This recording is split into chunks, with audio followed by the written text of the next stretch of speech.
Moikka! Hey! Welcome to our podcast, Mastering Finland. I'm Jean and I'm from California. I'm Petra and I'm from the Czech Republic. We're here to chat about our life in Finland.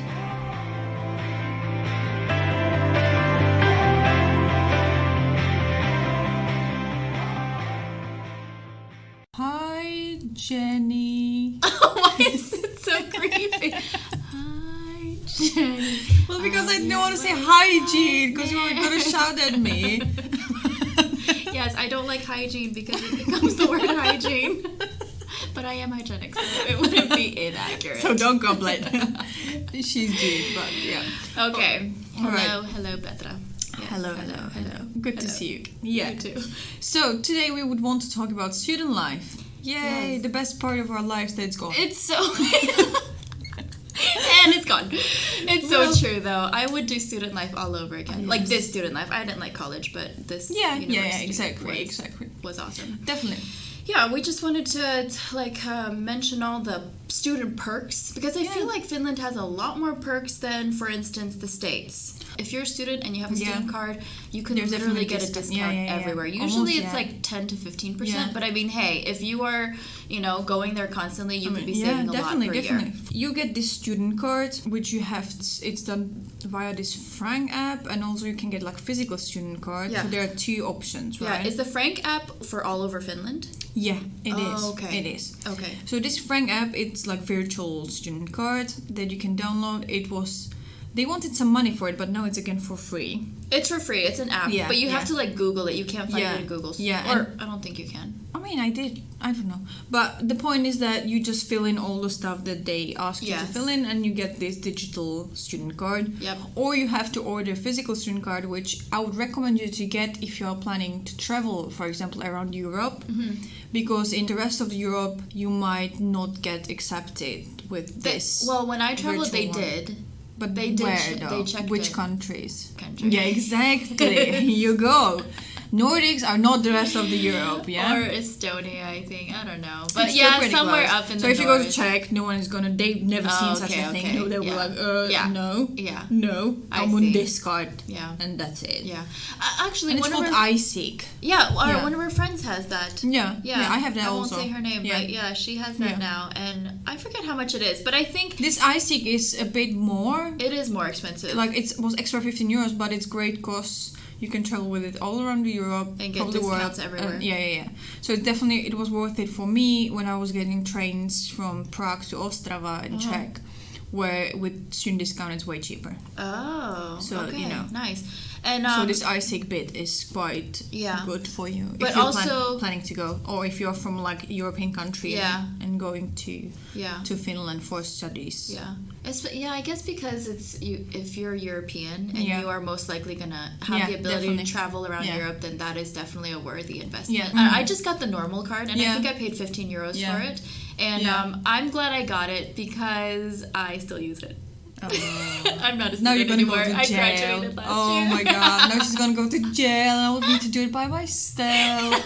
Get used to talking to yourself, Jean. Petra. Very nice. No, but people just assume I'm a student. I'm not surprised. She looks like she's 15. She doesn't need to have to show any cards. It's because I have an oily face. Okay, I have to pay for it. Well, with my oiliness. Great. I wish I had one then. but yeah, so I will always pay student price everywhere I go, and I'm going to take advantage of this for as long as I possibly can. I mean, but if they do ask, then I have an actual physical card ready to show. The physical card is only valid if you get the semester sticker, which you have to go after you pay your student union fees at the beginning of every semester. Put a sticker on your card. Correct. That's it. Yes. And then you can use it everywhere, basically. You can get bus card and, all the trains discounts and long-distance buses discounts. I think it's like 10 to 15%. Yeah, and it's definitely worth it because, for example, here in Helsinki, it's genuinely half of the price. Whoa. Yeah, so like for AB Zone you pay 60 euros and I pay for AB Zone 32 euros, so it's almost half the price. Which is worth sad I'm not a student. Which is worth it for sure. You save so much and more then money. you have all the student restaurants when it's 260 the basic price for a student card, which is amazing. 260. Yeah. And student restaurants are like cafeterias that are at the university. Yeah, but they're called pretty student decent restaurants. food and everything. But and also if you go to different places all around the town. There might be student discounts related to food, to cafes, coffee shops. and Espresso House has discounts. Yeah. Students. Yeah, how much is it? It's like, I think 10 or 15. Yeah.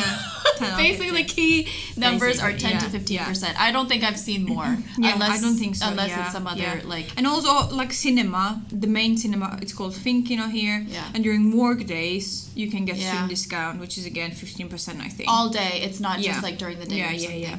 Which is great. Yeah, but and also related to that, full these like sort of benefits and discounts in this student healthcare center, that universities and this ammattikorkeakoulut, which is this vocational universities, sort of technical universities, they have different bits. So universities have their YTHS, and that's their bit of the student healthcare. But this ammattikorkeakoulu, these technical universities, have different providers. Just so to mention, But otherwise, this YTAS, it's all for around Finland for universities. Degree students. Yeah, degree students all around the Finland. All the universities have the same thing. Yeah. And it's for this one in Finnish, it's yliopisto, which is like university. Yeah. And it's not University of Applied Sciences. Okay. These ones, they have Applied Sciences is the ammatti. Yeah, ammattikorkeakoulu. Yeah. Yes, yes. Yeah. So just to mention, but it's good because you get... It's a lot cheaper. Yeah. I think I got my wisdom tooth extracted. Yeah. And it was, I think I paid like 35 euros. Oh, that's amazing. Normally I think you'll pay like 100 and something. Oh, wow. Yeah, I read it. Yeah. Well, I'm glad it came out when it did that. Definitely. Because that's expensive. You should enjoy it and you should use it fully because... Yeah, just ask everywhere you go. Yeah. Like, one of my friends will literally just ask every single place she has to pay. And, like, even restaurants I in should really start Jyväskylä. doing as well. You should. I'm so stupid. I don't know why I'm not doing it. In Jyväskylä, all the restaurants, and they not just student restaurants, just kebab places, anywhere, they are all offer student discounts. Yeah, because, Jyväskylä is 30% student population. Yeah, so definitely. It makes sense. I mean, for sure. Yeah, and also at the university they have the gym and sports building where you can, exercise and take part in group exercise, like fitness programs. And you just have to pay 60 euros for 1 year. 1 year, I think. Valid for a year. Yeah. And then you can go in whatever class. Pretty cheap, right? But also, if you want to go to gym anywhere else, like normal in the city, gym, you get also student discounts, and it's quite good. I think it was 40%. See, I wouldn't know because I don't work out. Well, yeah, but I'm trying, even though it's not visible. But in gyms, like general gym, you can get also student discount. Which is there amazing. you go. There you go. It's basically everywhere. It's literally everywhere. Yeah. Okay, so when it comes to university, so what were your expectations of studying in Finland? Actual university life. Yeah, like university. Like, was there something, I don't know. I don't know what I was expecting in terms of getting back into university. I just came here because I wanted to learn more about their education system because they were in the news a lot after their PISA scores were they were high up there in 2009, I believe. And I just wanted to learn about their approach to teaching. But I guess because I was so wrapped up in that I just didn't even think about consider the other stuff, how is the practical all of that stuff going to be at the university. Yeah. But I have to say I feel so privileged to have learned and experienced education in a university in Finland because it is like no other. I mean, I've only been to one other in California. But so then what's the difference? The difference was the relationship between the professors and the students. It's the same in Czech, in America, it's still very much you have to call them professor, whatever, there's a title and everything. I mean, can you imagine? In Czech, when you're writing an email, you have to check all the titles and choose the most important one that you're going to use. As doctor. Dear Mr. Professor, whatever, whoever, and it's ridiculous. Whoever. So it takes you maybe half an hour just to research this person. The worst is if they gain a new title recently, and then you use the old title. Oh my word! They are furious. Genuinely, they're unbelievably furious. Delete! How dare you minimize me to a master's? How? Yeah, exactly. It's ridiculous. But but in Finland, it's a whole big deal. Yeah, in Finland, even starting from school, you just refer to them by the first name. Yeah. Which If it's in school, I have my own opinions about that. I think there should be boundaries for children. I guess so. I mean, we always said just like Miss Teacher, right? We never said like... No, I'm not expecting like Madam or Sir, like something like super, but just some sort of title to teach children respect, you know? Maybe it's because I'm Asian, but it's like sometimes kids need to respect like when their adults. I think universities themselves, it's amazing when you say like, oh yeah, hey Mikko, you know, do something. Yeah. I mean, but we're still like saying it respect.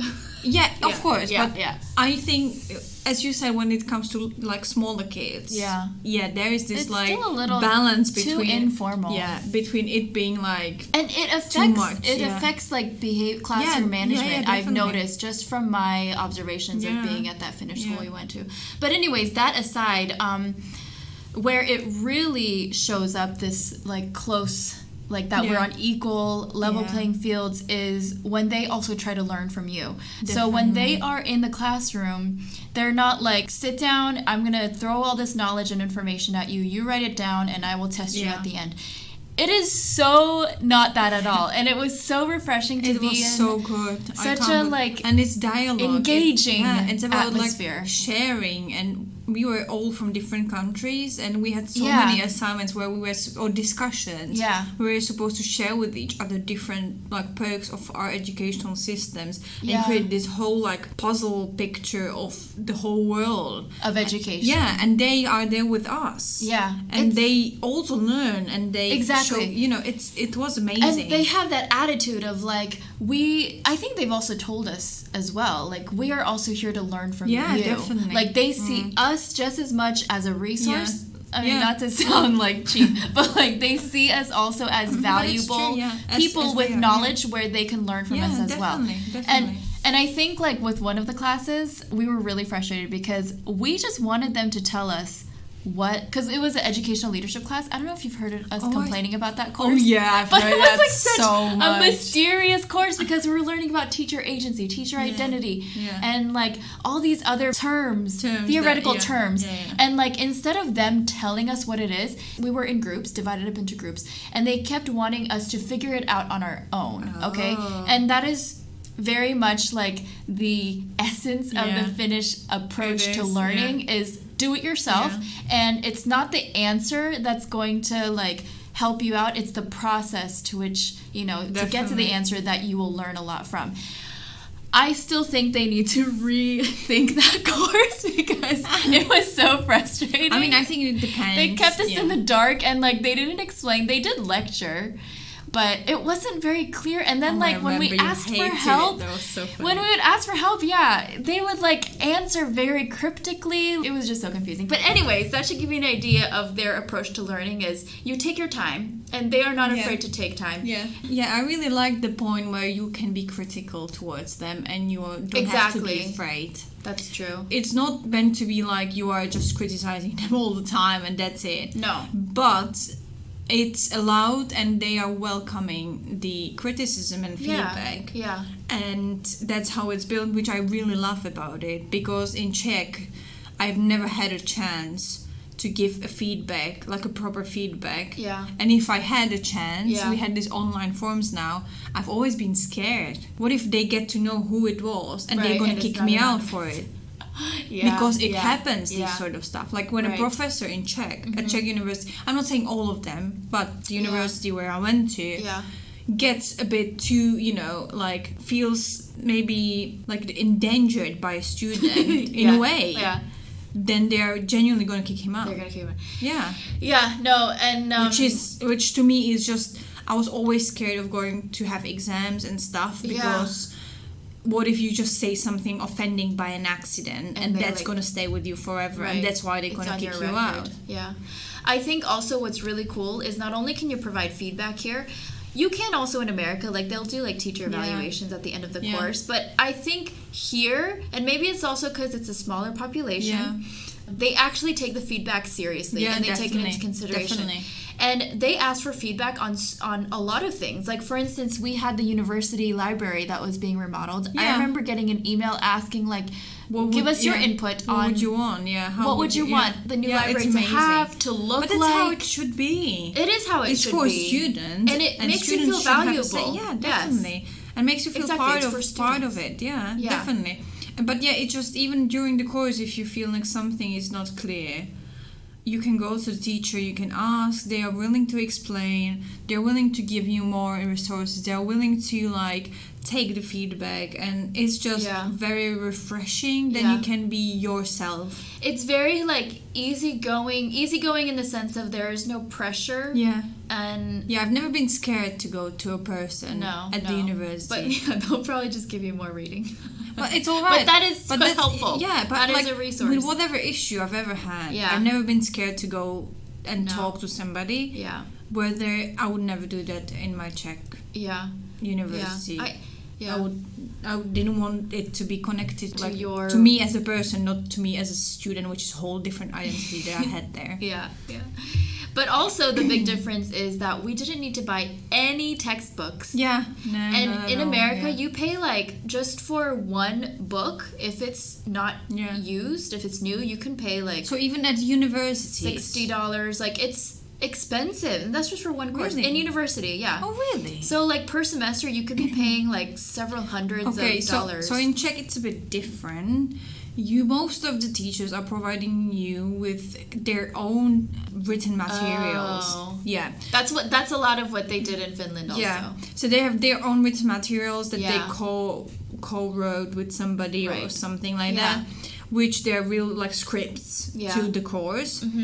The only money you spend is on printing it, because in Czech we still have this old school system when you're like taking exams and you have to remember by heart stuff written in the paper. Hence, like, you can't just study with your computer because it's impossible. It's too long, So the most money I spent was on printing out scripts, which is another cost, which I didn't have to do here. I printed out some long articles that I was, like, tired of reading. It gets tiring on my computer. But yeah, that's the point, is everything is now just on our student portals. They just upload the articles, and you don't have to buy actual textbooks. Yeah, exactly. So that's amazing. But of course, if there was some article that had like 40 pages, I printed it out. I think once or twice. I printed out because it was too much to just read this whole, and it's like too specific, and you have to really concentrate. And I like to write in, like, sometimes I don't understand words in English, like some specific words. So like I have to write it down, the translation, so I remember the next time it appears in the text. And it, like, I like to write in. Yeah, the margins are nice for taking notes. So that's definitely the point where you can spend some money, but but it's nearly not as expensive as actually buying textbooks, which is crazy. And also you can print once you have your student ID, you can load money onto your card and you can print for out printing services. It's quite expensive. How much is it? I never really... It was like 10 cents for per page? Okay. Which is quite a lot if you need to print a lot. Yeah, but the thing is, you only need to print... If there's any ever printing need, it's usually for printing articles. Because even when you hand in assignments, it's all uploading it onto the student portal. Which is amazing. So you don't have to bring the any professors papers. check it. Yeah, it's just great. Yeah, exactly. Definitely. And there's also lots of... In their learning approach, there's lots of reflecting. I mean, we probably mentioned it already in the intro episode. That's why this podcast happened, because Jean was not bothered to reflect on her studies. So she wanted No, correction. I didn't bother to write down my reflections. Okay, sorry. I reflected a lot. Yes, she reflected a lot, but just she wanted to speak about it. She didn't want to write about it. Why would she, right? So that's our reflecting on Jean's study life now. If people from university are listening, this is it. Finally, she's managed. I'm finally. You but wrote it. I did write it because I wouldn't have graduated. This is like a proper one. This one was a bit of like, she just did it, but it was not a big deal. Let's be honest. Basically, they love to have students reflect on information, on what you have, the knowledge that you have just taken in, and not just like go from one thing to another like really fast. But sometimes it's really exhausting. It is exhausting, but I've noticed. But it's good. But it's exhausting. I've gotten I feel like I get in my head a lot. I don't know if that's called reflecting, but in the past I feel like I was already pretty reflective, but then once it became mandatory here, I just it's reflective on acid, you know what I mean? I'm just reflective about everything. Bottle. What is a bottle? Just kidding. I'm not like that. Well, apparently you can hear that she's doing very well right now. So the master's degree broke her, and she's reflecting on everything right now. My brain is broken. Oops. But anyways, I think it's really cool that they really give you time, and the whole thing about how. Sorry. She's still not over the bottle thing, but it's alright. You're doing well. How like deadlines don't mean anything here. I don't know if this like myth is out there, but it's half true, half not true. But let's be real, okay? Oh, sorry, university professors. I'm sorry, but anyway. So if in fact the deadline is usually set with the students. Yes. Sometimes. Most of the time. And they if they said it first and they ask, is that a good day for you? Yeah, exactly. And if not, you have the chance sometimes to say yes it happens that you have many courses and the deadline seems to be around similar times. Yes, exactly. So sometimes it might clash, and then if you have like 10 papers to write and each paper should be papers. Although that sounds like something I could find myself in. Okay, yeah, exactly. But if you have, let's say 3 papers within 1 week to finish. I mean, in someone's case could happen. Are they trying to graduate in 1 semester or something? Sort of. It's a super fast track. Well, no, but... yes, anyway, okay. Sorry. So if you have 3 papers due to 1 week... Yeah. But then, of course it depends on the person, but not many people like that, so then you might be, could we do it next week or the week before or something? Yes, and you could also, if you can't meet the deadline, yeah, maybe I shouldn't say that. You should not say that. Okay, respect the deadline as much as you can, and if you have a problem with it, try to address it when the professor asks you. And because I believe that it's not great when there are people like Jean who are extending. I think with one professor I did. Yeah, how many times? Maybe like twice. Exactly. You see? This is what I'm talking about. But not for long. I love rules, and I've never... Listen, I do. And I always finish everything due to deadline, except my last ever assignment at the university now. It took me half a year to finish it because I was just like, it's almost done. I don't really have to do anything. Yeah, genuinely. It's a dangerous thing to take advantage of because it could be bad for you. I don't really like that. Them. Yeah, I don't really like that, and I'm so glad that I did it only once, and it was the last thing ever. Yeah, I don't think it's a good habit. Because it made me just not... Like, I like the kind of pressure and stress because it pushed me to do stuff. Me too. And then when I don't have it, I'm just not going to do it. Exactly. And their leniency is only for cases where something happened or you really don't understand something and you just need more time to digest the information. But it's not to enable laziness. I mean, it definitely happened to me when I was doing my Erasmus and my granddad died. Oh no. Suddenly, like, he was in hospital and everything, but we didn't expect that it was going to happen. Yeah. And I just was like buying tickets home. I was not thinking about anything. Yeah. I was supposed to have my internship in a kindergarten. Yeah. And then I was supposed to hand in one paper in one course. Mm-hmm. But it all just went away from my brain. It just was not there. I was just buying flight tickets. I was going home. Yeah. Because I had to go home. Yeah. And that was it. Yeah. And then I bought the tickets, and then I kind of like calmed down a bit because everything was sorted, and I was like, oh my god. Okay, so I like wrote emails, and they were like amazing. That's why I fell in love with this, Finnish people and Finnish universities because they were so sensitive. So understanding. Yeah. And I got back an email, and it was saying, it's okay, just don't worry, just take your time, focus on your family, you can reschedule everything, just take your time, don't worry, just focus on yourself, and we're gonna figure out when you get back. Yeah. And I started crying, I burst into crying when I got there, because I was so stressed about it, because I'm so like, I hate not following the rules, as I mentioned, so this was the part of it, when I just screwed something somehow, but not... Like, I didn't want to do it. Not out of laziness or something.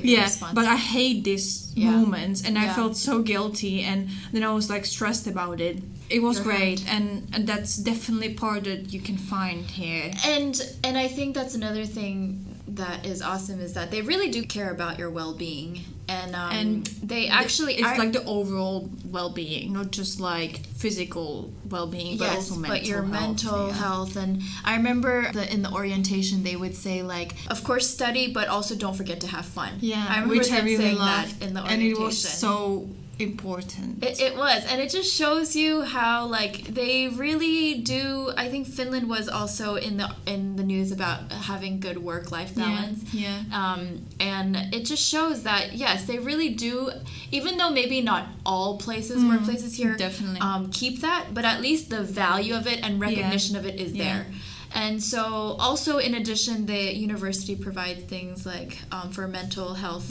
They have workshops for, what are they called? Like just well-being? Yeah, they were called these Compass workshops, sort of Compass program it was called. In Finnish it was Kompassi, and I think it was originally from there.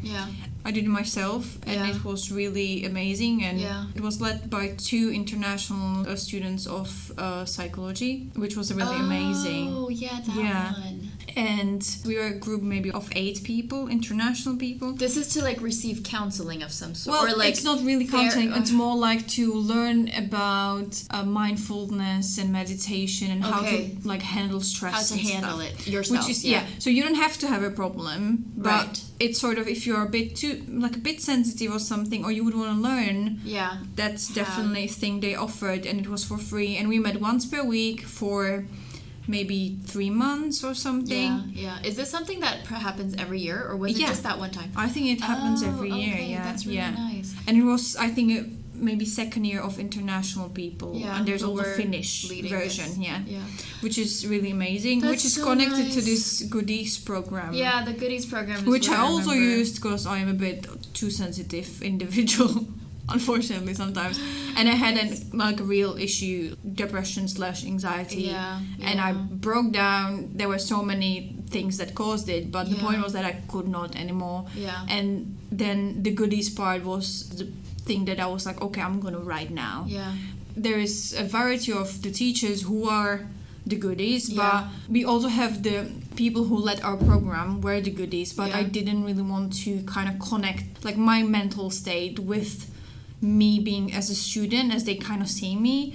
So I went to another teacher with whom I had amazing experience from Erasmus, and I knew she was amazing. Oh, wow. So I went to her because I knew she was a goodie, and she knew me, but from this different light, sort of. She can see you out of the context of a student. Yeah, exactly. So it was very objective, and I knew she's amazing, and I trusted her. So I went to her, and she was like, it's okay. She was amazing and professional. And I believe they're trained to provide services for and she was just so good. And then she was, you know what? I'm gonna write to this person. She's at the Faculty of Psychology, and they are having this counseling bits. And maybe I don't know. She was in charge of the Compass thing actually. So if there is any way how you could like get some counseling, like a real sort of therapy thing. So she hooked you up with counseling. So I got hooked up with this person, which I don't think I'm not sure if it's happening normally or if it just was like a rare thing that she thought of. But it happened to me, and I was connected to this person at the psychology department with whom I had maybe 6 sessions, like counseling sessions, like a proper psychological sessions when we discussed everything. And I was talking even about my past and what happened, and it kind of showed me, it was the first time ever for me to like talk to psychologists like that about my issues. And it was really helpful, I have to say, and it definitely helped me to learn a lot about myself and also about the ways how to handle certain situations. Of course, it's not perfect, and I'm still struggling. And it's. But I think the point is that they give you the tools. They're not gonna let you be alone and like suffer alone. There is places to get help. And it's good that you like went and got help. I think that's the hardest part.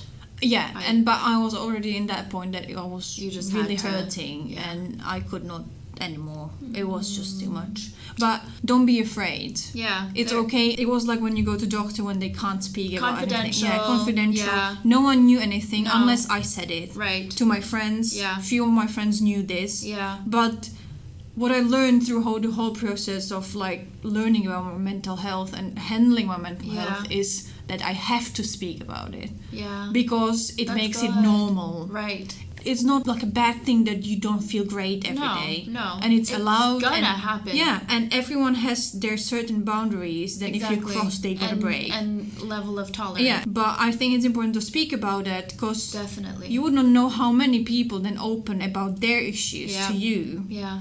And that should just give you a good picture of like university like life and culture and just how the professors are there and there's really no pressure there. It's very like it's relaxed. It's relaxing. And I think that is the point. That is their goal and I think they have achieved it. I think they're doing a good job. Yeah. Okay. So good. Thank you for listening. All right. And we will hear you next week.